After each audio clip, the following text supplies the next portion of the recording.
ઈષ્ટદેવ ભગવાન સ્વામિનારાયણ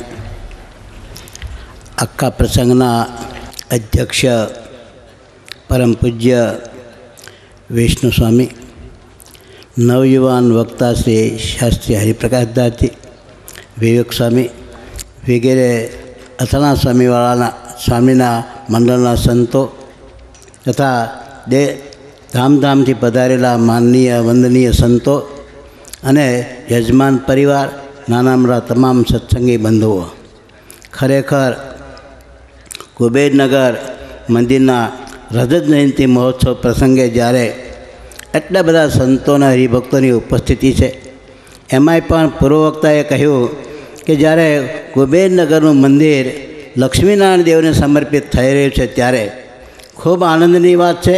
અને લક્ષ્મીનારાયણ દેવના સાનિધ્યમાં અથવા એમના નેજા નીચે જ્યારે કુબેરનગર મંદિરે આવશે ત્યારે આ સંતોને ખૂબ આનંદ થશે. અત્યારે જ્યારે સમર્પણ કરવાની ભાવનાથી જ્યારે એ સંતો વિચારી રહ્યા છે ત્યારે ખૂબ આનંદની વાત છે.